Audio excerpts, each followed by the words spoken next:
Hello and welcome to study IQ. मैं दिव्यांशी और आज मेरे साथ इस इंटरव्यू सेशन में जुड़ी हैं 65th बीपीएससी में रैंक 133 हासिल करने वाली अदिति सिन्हा। अदिति सिन्हा एक इंजीनियर है। तीसरा अटेम्प्ट था उनका बीपीएससी में। और आइए चलते हैं और सीधी बात करते हैं अदिति से और जानते हैं उनका सफर बीपीएससी का और जो तीनों अटेम्प्ट्स में इन्होंने जो भी गलतियां की और जिनको किस तरीके से समझा और फाइनली तीसरे अटेम्प्ट में उसको रेक्टिफाई किया। तो चलिए बात करते हैं अदिति से। नमस्कार Aditi and welcome to study IQ. Thank you ma'am, बहुत अच्छा लग रहा है आपके प्लेटफॉर्म पे इंटरव्यू देके। Thank you so much. Aditi, we are very glad कि आप हमारे साथ हैं और आप अपनी जर्नी हमारे साथ शेयर करेंगी। शुरुआत में इसी से करना चाहूंगी कि अदिति, तीसरा प्रयास था और तीसरे प्रयास में आपने सक्सेसफुली इस एग्जामिनेशन को क्लियर किया। कैसा लग रहा है अभी? वो फाइनली जो मैम इस टाइम की मेहनत थी वो रंग लाई? यस मैम, बहुत मतलब ये एग्जाम ऐसा है कि आप एक बार एग्जाम देते हो, फिर आप अगर सक्सेस नहीं पाते हो तो आप बिल्कुल जीरो पे आ जाते हो। तो बहुत अच्छा लग रहा है कि फाइनली मैं सक्सेसफुल हो गई हूँ। तो अब बस ये है कि आगे बस अच्छा काम करना है, बस और कुछ नहीं। अदिति, मैं चाहती हूँ दर्शकों को आप अपने बारे में बताएं। आपका जो एजुकेशनल बैकग्राउंड रहा है। मैम मेरा नाम अदिति सिन्हा, मैं बहुत ही बिहार के एक औरंगाबाद जिले से बिलोंग करती हूँ। मैंने अपनी 10वीं की पढ़ाई तो औरंगाबाद से ही की। उसके बाद मैंने बीटेक किया इलेक्ट्रिकल इंजीनियरिंग में भुवनेश्वर से। उसके बाद मैं सिविल सर्विसेज की तैयारी नहीं कर रही थी, क्योंकि एक मिडिल क्लास फैमिली से जब आते हो तो आपका एक अप्रोच रहता है कि बीटेक कर लिया, अब जॉब करना है। मोस्टली मेरे जैसे बच्चों का यही रहता है। तो मैं भी गेट का एग्जाम दे रही थी, बट गेट एग्जाम में बहुत अच्छा रैंक नहीं आया था। उसके बाद जब 63rd बीपीएससी का फॉर्म आया, बिकॉज मेरे फादर इसी में है, तो उन्होंने मुझसे पूछा था कि क्या आप फॉर्म भरना चाहोगे। तो आई वाज लाइक कि ठीक है, बीपीएससी की तैयारी शुरू करते हैं, बिकॉज उसके पहले रेगुलर एग्जाम नहीं होते थे। तो मैंने तैयारी शुरू की। तो मैंने देखा कि बीपीएससी के लिए इंग्लिश मीडियम में कुछ चीजें बुक वगैरह अवेलेबल नहीं थे। मोस्टली कोचिंग के ही अवेलेबल थे, लेकिन ऐसे कुछ अवेलेबल नहीं थे। तो फिर मैंने यूट्यूब पे स्टडी आईक्यू देखा और मुझे लगा कि नहीं, मुझे सोर्स मिल गया है कि मुझे कहाँ से प्रिपरेशन करनी है। मैम मेरी पूरी की पूरी पढ़ाई स्टडी आईक्यू चैनल से ही हुई है। इसमें मोस्टली प्रीलिम्स में तो पूरा गौरव गर्ग सर का ही पूरा रोल रहा है, क्योंकि उनके जो 300 बेस्ट क्वेश्चंस होते हैं, उसमें 300 तो बस वो कहने के लिए है, उसमें आई थिंक 1000 से भी ज्यादा उनके क्वेश्चंस होते हैं। तो करंट के क्वेश्चन जब मैंने देखा तो मेरे लिए बहुत इजी था प्रीलिम्स क्रैक करना, क्योंकि इस एग्जाम का ये बहुत बड़ा टफ स्टेप है प्रीलिम्स को क्रैक करना। तो मेरे लिए बहुत इजी हो गया था। मैम जो प्रीलिम्स के बाद जब मेंस का मैंने तैयारी पूरा मेंस का शुरू किया था, तो मोस्टली इकोनॉमिक्स ज्योग्राफी वाला पोर्शन पूरा अंकित सर के वीडियो से मैंने किया था। फिर मेरा optional subject labour and social welfare है, तो उसमें कई टॉपिक्स ऐसे थे जैसे कि प्रोस्टिट्यूशन, ये सब।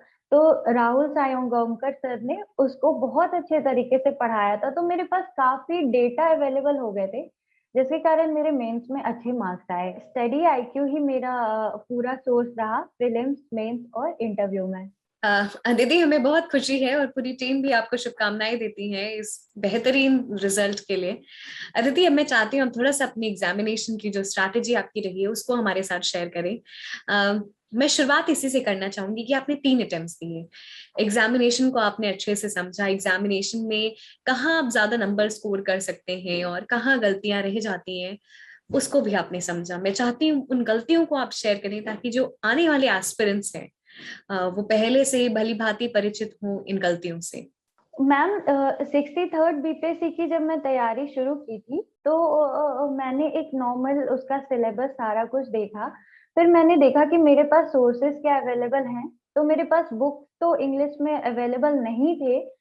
तो मैंने आपका चैनल, यूट्यूब का चैनल पूरा सहारा लिया। तो गौरव गर्ग सर का जब मैंने करंट अफेयर देखा तो मुझे लगा कि नहीं, इनके करंट अफेयर से प्रीलिम्स तो पूरा का पूरा, क्योंकि ऑलमोस्ट 35 क्वेश्चंस होते हैं करंट के, तो मैं इसमें इनके वीडियो से मेरा ऑलमोस्ट 35 में 30 प्लस तो बन ही जाएगा।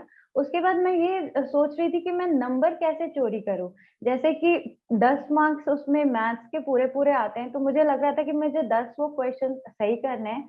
उसके बाद फिर साइंस से भी अच्छा खासा आता है, फिर हिस्ट्री से भी। तो मैं ऐसे ऐसे एक एक मार्क्स करके सोच रही थी कि क्या क्या क्वेश्चन रिपीट किए हुए हैं, तो मैं वो सब नोट कर लेती थी। जैसे सेंसस के क्वेश्चन वगैरह प्रीलिम्स में मतलब रिपीटेड होते हैं। तो ऐसे ऐसे मैंने प्रीलिम्स कर लिया। उसके बाद मेंस की तैयारी मैंने जब शुरू की, तो मैंने प्रीवियस ईयर क्वेश्चंस पेपर का ही सहारा लिया था। उसी से मतलब मुझे पूरा डायरेक्शन मिला कि कैसे करना है। हिस्ट्री जो होता है जीएस 1 में, उसमें पूरा स्टैटिक पोर्शन है हिस्ट्री, उसमें मोस्टली रिपीटेड क्वेश्चंस होते हैं। तो आपको पता होता है कि हिस्ट्री में क्या आने वाला है, बस करंट का जो टॉपिक होता है, तो उसके लिए फिर से मैंने पूरा स्टडी आईक्यू का ही यूज किया। इकोनॉमिक्स हो या ज्योग्राफी या आईआर, सारे सब्जेक्ट्स उसी से किए मैंने पूरे तरीके से। और उसके बाद 72 मार्क्स के आपके उसमें डीआई के पोर्शन होते हैं, तो आप उसमें अच्छा खासा स्कोर कर सकते हो। तो जीएस 1 में आपके मार्क्स काफी ग्रो कर जाते हैं। उसके बाद हम जब अगर जीएस 2 की बात करें, तो फर्स्ट सेक्शन उसमें पॉलिटी का सेक्शन होता है। तो पॉलिटी सेक्शन में मोस्टली एक क्वेश्चन जो होते हैं वो स्टैटिक होते हैं, बाकी दो क्वेश्चन एकदम डायनामिक ही होते हैं, आपको अपना व्यू लिखना होता है। तो देन ऑल्सो मैंने स्टडी आईक्यू का यूज किया था। उसके बाद फिर second portion economics and geography and science, mostly ये करंट ओरिएंटेड ही होते हैं, तो पूरा करंट ही तैयार किया था। और उसके बाद मेरा labour and social welfare optional था, तो उसमें भी मैंने जो डेटा इकट्ठी की थी वो भी आपके यूट्यूब चैनल से। तो मैम मेरा पूरा करंट ओरिएंटेड ही एग्जाम है ये, और मेरे नोट्स भी पूरे करंट ओरिएंटेड ही थे। मैंने कोई भी मतलब बुक्स वगैरह या कुछ भी बहुत कम रेफर किया है, जो मोस्टली यूपीएससी में करते हैं, लक्ष्मीकांत एंड ऑल। तो बस बाकी मेरा करंट ओरिएंटेड ही रहा है अप्रोच, जिससे मुझे सक्सेस मिली है। अदिति, आपने जिस तरीके से समझाया कि ये करंट ओरिएंटेड एग्जामिनेशन है और आपको करंट ओरिएंटेड ही पढ़ाई करनी है। अदिति, अब मैं चाहती हूँ कि जो आपका ऑप्शनल था आप उस पर बात करें, लेबर एंड सोशल वेलफेयर, उसको किस तरीके से तैयारी करनी है, क्योंकि ये काफी डायनेमिक हो जाता है। Ma'am labour and social welfare optional को अगर हम देखते हैं, तो इसका सिलेबस बहुत छोटा है। और क्योंकि जब मैं 63rd का तैयारी शुरू की थी, तो मेरे पास इतना टाइम भी नहीं था, क्योंकि मैंने प्रीलिम्स के बाद मेंस की एक्चुअल तैयारी शुरू की थी। तो लेबर एंड सोशल वेलफेयर मैंने तभी चूज किया था। लेकिन इस सब्जेक्ट की खासियत ये है, ये सब्जेक्ट बहुत ग्राउंडेड है, जो ग्राउंड रियलिटी से बहुत, जैसे कि अनएम्प्लॉयमेंट, बेगरी वगैरह इसमें पढ़ना पड़ता है। तो आप अपने आसपास ये चीजें देख रहे होते हो, तो आपके पास डेटा काफी इकट्ठा हो जाता है। और इसके सेक्शन 1 में मोस्टली एक्ट्स हैं, जो फैक्ट्री एक्ट वगैरह है, जो बहुत पुराने एक्ट चले आ रहे हैं, उसके सेक्शन सेक्शन बहुत सारे हैं। तो आपको एग्जाम में क्या करना है कि आप अगर डेटा लिख पाते हो, तो आपको मार्क्स ज्यादा मिल पाएंगे, बिकॉज सेक्शन इतने याद नहीं हो पाते, बहुत सारे सेक्शन हैं, तो सबको याद करना पॉसिबल नहीं होता। तो ये सब्जेक्ट मेरे लिए काफी इंटरेस्टिंग रहा, मुझे बहुत सारी चीजें जानने को मिली, और ये मेरे आगे भी काम आएगा। अदिति, आपने जैसे बोला कि ये सब्जेक्ट ही करंट ओरिएंटेड है, थोड़ा सा बेसिक अंडरस्टैंडिंग के लिए, अगर कोई एस्पिरेंट अपना मन बना रहे हैं आपको देखने के बाद, या फिर उन्होंने ले भी रखा है, तो किस तरीके से बेसिक बिल्डिंग ब्लॉक्स होने चाहिए इस ऑप्शनल को लेकर? मैम अगर कोई labour and social welfare exam ये सब्जेक्ट लेना चाह रहा है, तो उसको सबसे पहले प्रीवियस ईयर क्वेश्चन पेपर देखना चाहिए। मोस्टली सेक्शन 1 में जो एक क्वेश्चन होता है वो रिपीटेड ही होता है, हर साल रिपीट करते हैं वो क्वेश्चन। तो वो एक्ट तो एकदम श्योर हो जाता है कि हाँ, आप 6 क्वेश्चंस में से आपको 3 ही लिखने हैं, तो एक क्वेश्चन तो आपके श्योर हो जाते हैं, पार्ट ए। उसके बाद आपके 12 एक्ट्स हैं, तो आप कम से कम वो तैयार कर लो, जिससे कि आप एक्ट्स लिख सको। क्योंकि सेक्शन 2 में जो होते हैं वो मोस्टली थ्योरेटिकल होते हैं, तो थ्योरी में इतने मार्क्स बहुत ज्यादा अच्छे गेन कर पाना पॉसिबल नहीं है। तो आप उसमें ज्यादा से ज्यादा डेटा लिखें, चार्ट्स बनाएं, फ्लो चार्ट, ब्लॉग्स बना के लिख सकते हैं। आप एग्जाम्पल्स दे सकते हैं, बहुत सारे सुप्रीम कोर्ट के केसेस डाल सकते हैं। तो इससे लेबर एंड सोशल वेलफेयर बहुत अच्छे से मैम तैयार हो जाता है। ये मोस्टली एक करेंट सब्जेक्ट है मैम, मैंने जब जहाँ तक इस सब्जेक्ट को जाना, ये बिल्कुल करेंट सब्जेक्ट है। आपने जैसे अभी मेंशन किया कि ये करंट ओरिएंटेड ही ज्यादा सब्जेक्ट है। अदिति, किस तरीके से करंट इवेंट्स पे एक आई बना के रखनी है और अपने नोट्स को लगातार इनरिच करना है, जो भी आपके सराउंडिंग जो भी डेवलपमेंट्स हो रहे हैं इस पर्टिकुलर ऑप्शनल के लिए? मैम सबसे पहले तो द हिंदू पेपर ही मैं रेफर करती थी, बिकॉज उससे आपको स्पेशली उसके एडिटोरियल से आपको अच्छे अच्छे वर्ड्स मिलते हैं जो आप अपने मेंस राइटिंग में यूज कर सकते हैं। प्लस में आपको बहुत सारे उससे ही डेटा मिल जाते हैं जो बहुत ही एकदम लेटेस्ट डेटा होते हैं। कई बार आप इंडेक्सेस डालते हो, जो कि इंडेक्सेस आजकल आते हैं, जो कंट्रीज के इंडेक्सेस, तो सारे हिंदू से ही आ जाते हैं। लेकिन उसके अलावा क्योंकि ये बिहार का एग्जाम था, तो मैंने बिहार के लिए बिहार के भी पेपर, जैसे लोकल पेपर दैनिक जागरण या हिंदुस्तान हिंदी के पेपर, मैंने उसको भी पढ़ा था, ताकि मुझे बिहार का भी पूरा नॉलेज मिलता रहे कि बिहार में क्या चल रहा है। तो इससे मैंने, मेरा करंट बिल्कुल भी यही था कि मैंने बस 2 पेपर पढ़ा था, और आपके चैनल से मैंने पूरी पूरी पूरी तरह से पढ़ाई की थी बस। दीदी, लेबर एंड सोशल वेलफेयर जो ऑप्शनल है उसमें आंसर्स कैसे लिखने हैं? आपने बेसिक बिल्डिंग ब्लॉक्स तो बता दिया और ये भी बताया कि बहुत ही डायनेमिक है, लेकिन आंसर्स को किस तरीके से सबसे अलग बनाना है और ऐसे बनाना है कि नंबर खूब अच्छे से मिले? मैम मोस्टली ये सब्जेक्ट में, जैसे कि आप जब स्टार्ट कर रहे होते हो तो इंट्रोडक्शन में, क्योंकि फर्स्ट सेक्शन में पूरे एक्ट्स ही आते हैं, तो क्योंकि एक्ट्स के डेफिनेशन में कई कई वर्ड्स हमें वही लिखने पड़ते हैं जो एक्ट में डिफाइन हुए हैं, तो आपको वो याद रखने होंगे, उसको अपने लैंग्वेज में लिख सकते हैं, लेकिन ज्यादा मोल्ड ना करें कि एकदम से वो चेंज हो जाए और लगे ही ना कि आप वो डिफाइन कर रहे हैं। और उसके बाद जब आप बॉडी में आते हो इंट्रोडक्शन के बाद, तो उसमें आप अपना पूरा क्रिएटिविटी दिखा सकते हो, आप अपना डेटा डाल सकते हो, फ्लो चार्ट डाल सकते हो, ग्राफ बना सकते हो।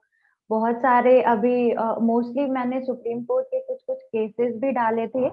और उसके बाद जब सेक्शन 2 में आते हैं तो मोस्टली अनएम्प्लॉयमेंट, बेगडी, प्रोस्टिट्यूशन, तो ये बिल्कुल ही करंट ओरिएंटेड होते हैं। तो आप बस उसके लिए कुछ नहीं, आप फ्लो चार्ट बनाइए, आप जितना अच्छे से उसमें डेटा डालिए, बस वही आपको मार्क्स गेन करने में हेल्प करेंगे। थ्योरी लिखोगे तो मार्क्स आई थिंक नहीं मिलेगा। तो करंट जितना डाल सके बस, ये मेरा सुझाव रहेगा। अदिति, हम हमेशा सुनते हैं कि जो आपको आंसर्स लिखने हैं वो पैराग्राफ में लिखने हैं या फिर फ्लो चार्ट्स, पाई चार्ट्स, इनका खूब इस्तेमाल करना है। ये तो बहुत ही डायनेमिक वैसे ही सब्जेक्ट है, तो आपने कैसे अपने आंसर्स लिखे? पॉइंट्स में लिखे, पैराग्राफ में लिखे, और कब से लिखना शुरू किया आंसर्स? मैम मैंने आंसर्स पॉइंट वाइज ही लिखा था, बहुत बड़े बड़े पैराग्राफ नहीं लिखे थे, क्योंकि आपको एग्जाम में एग्जामिनर जो आपकी कॉपी चेक करे उनके लिए इजी बनाना चाहिए, ताकि उनको पढ़ने में समझ आ जाए कि हाँ आप बोलना क्या चाह रहे हैं। तो मोस्टली मैंने पॉइंट वाइज ही लिखा था। और मैंने आंसर राइटिंग बहुत पहले से, प्रीलिम्स जब आप दे, क्योंकि मैं बहुत 63rd की बात कर रही हूँ, जब मैं पूरी तरह से पास उसमें नहीं कर पाई, मेंस तक मैं गई थी, लेकिन मैंने प्रीलिम्स के बाद तैयारी शुरू कर दी थी, तो मैं आंसर राइटिंग डेली करती थी। मैंने उसके लिए मॉक भी ज्वाइन किया, 65th में आके ज्वाइन किया, उसके कारण ही शायद मुझे सक्सेस मिला। मॉक देती थी, आंसर राइटिंग डेली करती थी। और मैंने अपना वो डायरी मेंटेन किया हुआ था कि जो भी आजकल चल रहे थे न्यूज में, जैसे कि कोविड में प्रोस्टिट्यूशन पे बहुत बातें चल रही थी, तो मैंने उसका पूरा नोट्स बनाया था। तो बस उसी को पॉइंट वाइज जाके एग्जाम में लिखा था। अदिति, एक और चीज मैं आपसे जानना चाहती हूँ कि जो ऑप्शनल के पीछे जो आपका माइंडसेट था, लेबर एंड सोशल वेलफेयर को चूज करना, इसको आपने क्यों ऑप्ट किया स्पेसिफिकली? मैम क्योंकि मेरा बैकग्राउंड इलेक्ट्रिकल इंजीनियरिंग था, तो मुझे इलेक्ट्रिकल इंजीनियरिंग लेना नहीं था, क्योंकि इसका सिलेबस बहुत ही वास्ट था। और मेरी टेक्निकल की थोड़ी पढ़ाई बीच में लॉस भी हो गई थी। तो मेरे को चूज करना था कोई सब्जेक्ट, तो मैंने सबसे पहले सिलेबस देखना शुरू किया था हर सब्जेक्ट का। तो उसमें से लेबर एंड सोशल वेलफेयर एक ऐसा सब्जेक्ट था जिसके थोड़े से सिलेबस भी छोटे थे, और एक बहुत ही डायनामिक सब्जेक्ट था जिससे आप रिलेट कर पाते हो, बिकॉज मेरे लिए सारे सब्जेक्ट ही नए थे, हिस्ट्री, ज्योग्राफी, तो ये सब कहीं ना कहीं मैं जीएस में थोड़े थोड़े पढ़ रही थी। लेकिन मुझे एक लगा कि थोड़ा जो ग्राउंडेड सब्जेक्ट है, जो कि ग्राउंड रियलिटी को बता रहा है, क्योंकि हम लोग माइग्रेंट्स लेबर्स की बात भी कोरोना में बहुत कर रहे थे, तो एक मुझे ये सब्जेक्ट बहुत ही अच्छा लगा, तो मैंने बस इसको चूज किया था। और बस ये सब्जेक्ट बहुत अच्छा लगा, पढ़ने में भी बहुत इजी है अगर अच्छे से पढ़ा जाए तो। अदिति, ये तो आपने बता दिया न्यूज़पेपर पढ़ना बहुत जरूरी है, और बेशक स्टडी आईक्यू एक बहुत ही इंस्ट्रूमेंटल आपके पूरी जर्नी में रहा है। जो हमारे डिफरेंट एजुकेटर्स हैं, उनके वीडियोस बहुत आपको हेल्प की। लेकिन जैसे जो स्कीम्स वगैरह हैं जो social and labour and social welfare के लिए होती हैं, उसको आप कैसे प्रिपेयर करते थे, जो भी गवर्नमेंट्स की स्कीम्स हैं? मैम, ये इसके लिए मैंने मिनिस्ट्री ऑफ लेबर का वेबसाइट विजिट किया था, बिहार का भी और नेशनल लेवल पे भी। और जो भी उनके चेंजेस होते थे मैं उसको लिख लेती थी। फिर वुमेन्स के भी, वुमेन्स राइट, चाइल्ड राइट, ये सब पे भी जो भी बातें चलती थी, जैसे मिनिस्ट्री गवर्नमेंट के जो वेबसाइट्स होते थे, मैं उसी से ही डेटा लेती थी। और फिर जो इंडेक्सेस वगैरह हमारे गवर्नमेंट रिलीज कर रही होती थी, तो ये सारा गवर्नमेंट के ही साइड से मेरा मतलब पूरा हो जाता था। बाकी मैंने और कुछ यूज नहीं किया मैम। अदिति, आपने बहुत ही डिटेल में बताया ये पूरा ऑप्शनल के बारे में, और किस तरीके से डायनेमिक सब्जेक्ट है और आपको लगातार इस सब्जेक्ट के लिए मेहनत करनी है, और बेसिक बिल्डिंग ब्लॉक्स आपके करंट अफेयर्स ही हैं। Thank you so yes much ma'am. Aditi for joining us in this interview session. बहुत ही अच्छा लगा आपसे बात करके। एंड में आप कुछ टिप्स सजेशन सभी एस्पिरेंट्स को देना चाहेंगी? हाँ, यस मैम, मैं देना चाहूंगी। अगर मैं बस ये कहना चाहती हूँ कि अगर आप एक बार फेल होते हो तो बस हताश नहीं हो, बिकॉज अपनी गलतियों को पहचानो। क्योंकि मेरे जो मैं जो 2 बार फेल हुई थी, तो मुझे अपनी गलतियों को पहचानने में थोड़ा वक्त लग गया था। अगर उसको मैं पहले पहचान लेती तो शायद मैं 63rd में ही सक्सेसफुल हो जाती। तो बस अपनी गलतियों को पहचानना है, उस पर काम करना है, और उसके बाद एकदम ये श्योर है कि आप एकदम सक्सेस पाएंगे। बस लगे रहिए अच्छे से। और मोस्टली लड़कियों को मैं अपने तरफ से कहना चाहूंगी कि गर्ल्स, उनको बस अपना स्टैंड लेना है, अपने लिए सोचना है, पढ़ाई करनी है। बिकॉज लड़कियों के लिए डिफिकल्ट होता है घर से बाहर। बिहार जैसे राज्य में थोड़ी सी ये डिफिकल्टी है लड़कियों का आगे आना। तो बस अपने लिए स्टैंड ले, आगे आए, पढ़ें अच्छे से, जो बनना चाहती हैं जरूर बनेंगे। अगर मैं कर सकती हूँ तो सब कर सकते हैं। अदिति ने बहुत ही अच्छी बात बोली कि अगर आपको कभी फेलियर का भी सामना करना पड़ रहा है, तो आप उससे हताश ना हो, निराश ना हो। फिर से मैं रिपीट कर रही हूँ, अदिति ने बहुत ही अच्छी बात बोली कि अगर इस एग्जामिनेशन साइकिल में कभी आपको हार का भी सामना करना पड़ रहा है, तो आप उससे हताश ना हो, निराश ना हो, क्योंकि वही हार आपके सक्सेस का एक बहुत बड़ा मूल मंत्र बन सकता है, एक ड्राइविंग फोर्स साबित हो सकता है। इसलिए दिल लगा के पढ़ें और कभी भी निराश ना हो, पेशेंस रखें। एग्जामिनेशन बड़ा है, थोड़ा मुश्किल भी है, लेकिन नामुमकिन नहीं है। धन्यवाद। आपको ढेर सारी शुभकामनाएं अदिति। ठीक है, थैंक यू मैम।